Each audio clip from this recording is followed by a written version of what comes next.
Bonjour Carole Kalemera, bonjour Denis Pouga. Bonjour Emad. En fait, d'abord je vais commencer par toi Carole. Je vais te tutoyer, on se connaît bien. Bien sûr. Pas de souci. Toi aussi Denis. Aujourd'hui tu es en Belgique. Tu es né ici. Tu es dans ton pays, mais tu viens dans notre pays, le pays que tu aimes beaucoup, le Rwanda. Ce qui est intéressant, c'est que ta jeunesse, tu l'as vécue ici, mais après tu es parti au Rwanda pour y vivre et y travailler. Mais tu amènes aujourd'hui un projet, 25 ans après le geste de Patrick Tutsi, un projet de mémoire sur le lien de naissance. Alors parle-nous de ce projet, Carole. Merci aimable. Mais voilà, comme tu l'as dit, je suis rwandaise, née en Belgique, et aujourd'hui je suis rwandaise vivant au Rwanda, mais je n'ai pas coupé ces liens en fait avec la Belgique. La Belgique reste un pays important pour moi, au même titre que le Rwanda était important pour moi quand je vivais en Belgique. Donc je n'ai pas dissocié les deux. Aujourd'hui, ce qui est important pour moi, de la même façon que travailler avec le groupe OV il y a 20 ans, de ça a été pour moi une rencontre sur le sol belge avec mon pays. Aujourd'hui, au Rwanda, on crée de l'art aussi, et j'ai très envie aussi que les amis et les artistes belges aussi découvrent aussi cette facette-là du Rwanda, qui est moins connue que les autres.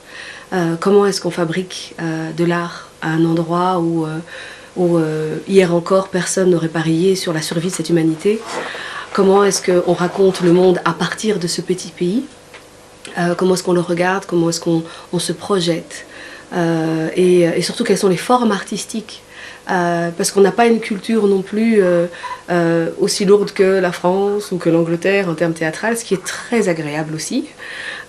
Et du coup, comment se crée, comment s'inventent ces nouvelles formes de théâtre dans un pays qui est littéralement quadrilingue aussi. Donc j'avais très envie de terminer cette année de commémoration avec quelque chose qui regarde sur le présent, mais qui se tourne aussi définitivement vers l'avenir. Donc en même temps, c'est partir de ce premier projet avec Rwanda 94, Rwanda 94 et la cantate, qui était pour moi la première expérience artistique forte en tant qu'artiste, mais aussi la première expérience artistique en tant que Rwandaise, de passer en fait au filtre, au screen, toute l'histoire de mon pays, mais à travers le prisme de l'art. Et c'était une expérience fondamentale dans ma vie de Rwandaise, de Belge, d'artiste.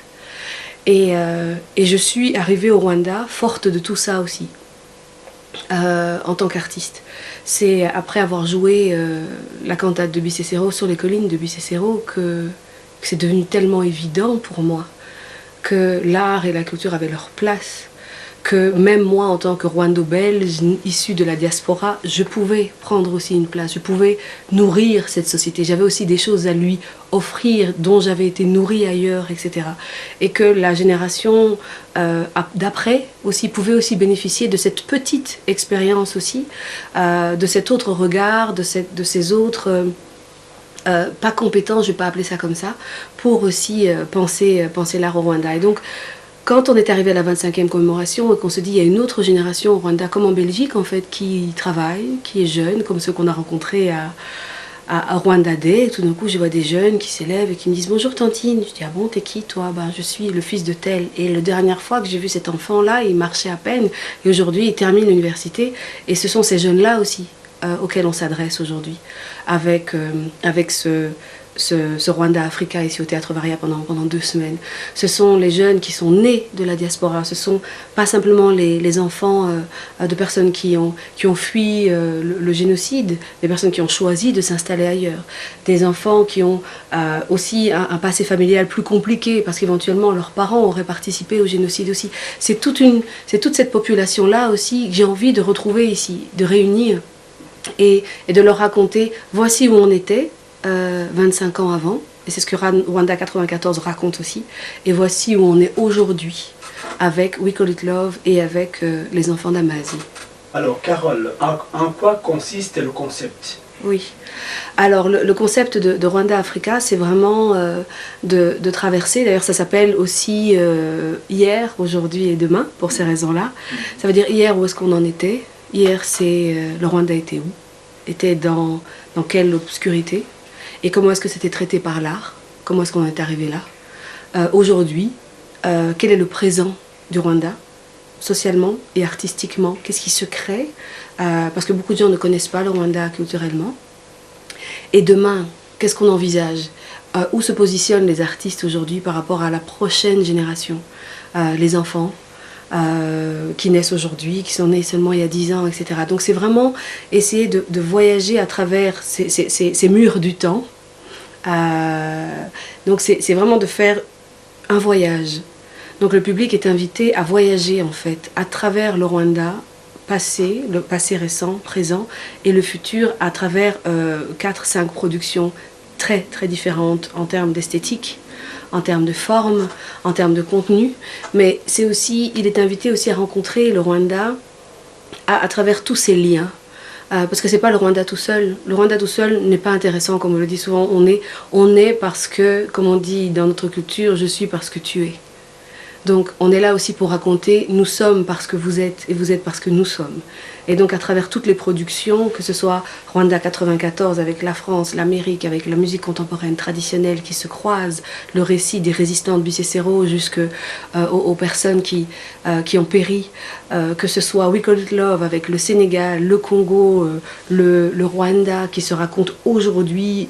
Le point de départ c'est Remera, mais ça peut se raconter dans n'importe quelle région du monde, cette difficulté à dépasser la haine, la douleur pour regarder l'autre comme un être humain et sauvegarder cette humanité, que ce soit la cathédrale sonore ou encore c'est la Belgique, le Congo et 4 générations de chanteurs qui se sont rencontrés pour savoir à quoi le Rwanda pourrait ressembler sonorement si on devait le raconter à quelqu'un à travers même une berceuse ou un témoignage, ou que ce soit les enfants d'Amazie, ou c'est le Congo, le Rwanda, le Burundi, le Kenya, la Belgique qui se rencontrent. On pourrait pratiquement dire à la confluence de tous les lacs pour regarder cette eau et se revoir dans cette eau-là et de se dire tiens, cette eau-là c'est notre vie, cette eau-là je la partage avec le voisin, la colline d'en face c'est le Congo, la colline de l'autre côté de Bukavu, quand on est de l'autre côté du lac, on arrive au Burundi.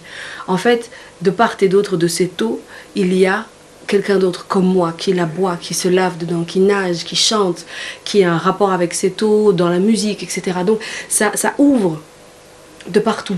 C'est vraiment comme une sorte de petit paquet cadeau qu'on ouvre comme un peu les poupées russes et puis encore et encore et encore. C'est raconter aussi l'infinité de ces rapports humains qui se sont transformés en rapports artistiques et qui donnent du sens pas simplement aux créateurs mais au public qu'ils ont rencontré, que ce soit la Rwanda qui a tourné dans je ne sais pas combien de pays, que ce soit We Call It Love qui a joué aussi en Afrique, en Côte d'Ivoire, au Sénégal, en Allemagne, que ce soit la cathédrale sonore qui a bougé dans tous les districts du Rwanda où les gens se sont couchés pour écouter cette musique-là, ou les enfants d'Amazie qui naît aujourd'hui parce qu'il a été créé cette année ce spectacle-là. Et qui est en parallèle avec le petit peuple de la brume, du papyrus, qui a 40 ans d'expérience dans le domaine, avec des jeunes qui débutent aujourd'hui, mais qui racontent en parallèle une histoire d'injustice, une histoire de colère. Et comment est-ce que quand on met ces deux spectacles-là l'un à côté de l'autre, ils racontent le monde de la même façon, littéralement, et c'est ça aussi la richesse de tout ça. Donc fondamentalement, oui, c'est ça, c'est une sorte d'ouverture sur le temps, sur l'espace, sur l'humain, à travers 25 ans, et plus, et plus. Denis Punga, voilà, je voulais te poser cette question. Dernièrement, on s'est vu quand je réalisais le film 20 ans plus tard. Donc, tu es quelqu'un qui travaille souvent sur le projet de mémoire, sur la mémoire du GMCP peut-être contre les Tutsis. Aujourd'hui, tu vas travailler avec Carole Karamera qui vient de Kigali, qui est à côté de toi. Et j'aimerais bien t'attendre, nous parler aussi de ce projet ici à Bruxelles, au Varia. C'est vrai qu'on peut se demander, puisqu'on se vit il y a 5 ans, il y a 20 ans. Ça faisait 20 ans. Aujourd'hui, ça fait 25 ans. Est-ce que j'ai contenu la même chose Et pourquoi est-ce que j'ai continué ça?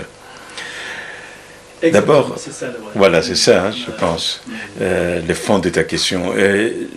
D'abord, je pense toujours à mon voisin qui a 80 ans.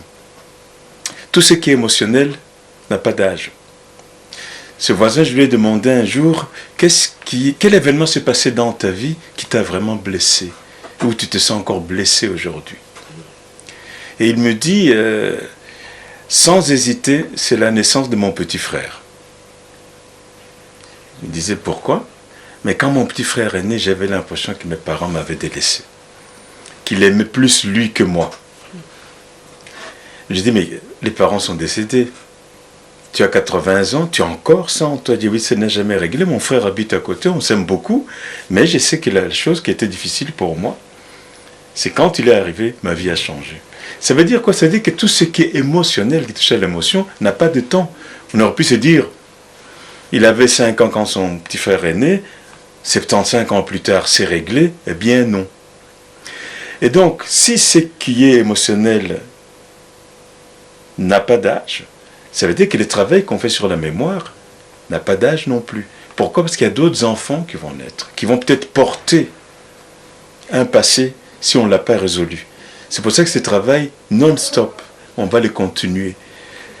Parce qu'il y a d'autres enfants qui arrivent, qui vont peut-être reprendre sur eux des choses du passé qui nous ont traumatisés et qu'on n'a pas pu résoudre et qui vont transférer plus tard au leur. C'est pour ça que ce travail est très important, qu'on puisse couper les liens. J'ai bien aimé tout à l'heure, Carole parlait de les fossés que les génocides a creusés, est-ce qu'on peut l'enjamber un jour? C'est vraiment ça qu'on essaye de faire. Construire un pont pour qu'on l'enjambe, non pas pour oublier, mais pour passer à autre chose. Pardonner éventuellement, mais oublier on ne pourra pas. Parce que tout ce qui est émotionnel ne s'oublie pas. Mais on peut faire avec, voilà. On dit beaucoup ça chez les créoles, les réunionnais, on fait avec. Et on fait, c'est qu'il y a la feuille de songe. C'est une plante qu'on trouve qui est très lisse. Quand on verse l'eau dessus, c'est très impressionnant. L'eau ne reste pas, elle coule directement. Et la plante qui est juste à côté va se tremper d'eau, mais sur le songe, on met de l'eau, elle coule. Alors il y a une expression de... Ce qu'on est en train de construire, c'est pour que plus tard, on soit suffisamment comme la feuille des songes, pour que tout ce qui nous sépare puisse couler et disparaître. C'est ça que le théâtre essaie de faire en fait. Finalement, le théâtre, c'est un outil de mémoire. Absolument. Le théâtre est un outil de mémoire, il sert à beaucoup de choses, parce que quand on regarde une pièce de théâtre, ce n'est pas seulement les yeux et les oreilles qui écoutent. Et donc le théâtre, c'est ça l'intérêt de cet outil-là, c'est qu'il parle à nos 5 sens, il ne parle pas uniquement à la tête. Pourquoi est-ce qu'il fait ça? C'est pour pouvoir avoir notre propre opinion sur un fait extérieur ou sur une pièce de théâtre, de penser par nous-mêmes. Parce que c'est une des choses qui a été les plus importantes dans tous les drames qui peuvent survivre, c'est que la manipulation dont on peut effectivement être victime. Mais à partir du moment où on apprend à avoir son propre point de vue, à réfléchir par soi-même, c'est pour ça que pour les jeunes enfants, c'est très important de ne pas leur demander qu'est-ce que tu as compris dans ce spectacle, mais qu'est-ce que tu as vécu? Quel est ton ressenti? Du coup, c'est son voyage à lui qui nous intéresse. C'est pas la vérité objective que chacun devait comprendre, mais qu'est-ce que lui a vécu. Parfois, moi j'ai vécu des spectacles où je ne comprenais rien, en japonais notamment, et pourtant j'ai vécu des choses. Et parfois, c'est des spectacles que je n'ai jamais oubliés. Il s'est passé quelque chose. Ça m'a touché à un endroit. Et c'est ça la force du théâtre. Alors, Denis, je ne vais pas te lâcher parce que toi tu connais Carole, tu voyages souvent au Rwanda. Son travail au Rwanda, comment tu as perçu son travail au Rwanda et son travail en général? Oui. Je veux que ça sort. Hein? Oui. Carole, on se connaît depuis très longtemps et tu me demandes vraiment de prendre du recul. Je vais sortir. Non, tu ne partiras pas. Il est d'abord passionné. Elle fait énormément de choses. Elle ne doit pas beaucoup dormir, ça je le sais.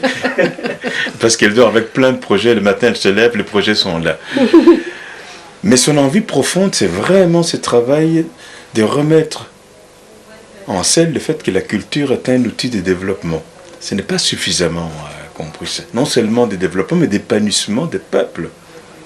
Il n'y a pas de peuple sans culture.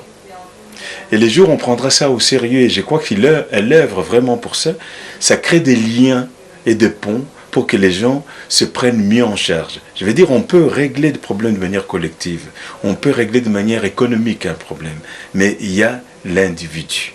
Que devient-il après un traumatisme? Comment est-ce qu'il s'en sort? Et c'est là-dessus que ce travail est très important parce que chacun peut s'exprimer. Chacun peut, avec le théâtre, se trouver à un endroit où il ne se sent pas en danger parce qu'au théâtre, on joue. On dit souvent que le théâtre, c'est une vieille phrase que Picasso disait, le théâtre est un mensonge qui dit la vérité. Qu'est-ce qu'on veut dire par là? C'est que une histoire qu'on raconte au théâtre, ce n'est pas nécessairement une histoire qui vous est arrivée. Et pourtant, petit à petit, vous allez vous identifier. Et peut-être que ça va vous raconter votre vérité à vous, mais à travers une histoire qui n'est pas vraie. C'est ce processus-là qu'il est en train de mettre en place, c'est très très important. Un jour, on se rendra compte à quel point c'est important pour qu'un peuple soit épanoui, que la culture est essentielle en fait. Merci à tous les deux. Je pense que j'ai tout ce que je voulais savoir. Tu nous as eu, hein? En tout cas. Bon, j'aimerais bien continuer sur toi, mais bon, on aura une autre occasion. On aura une autre occasion. Donc, Carole va parler de toi. On va faire un portrait de Denis par De Pénoué. Carole. Ouais. Avec plaisir. C'est ça.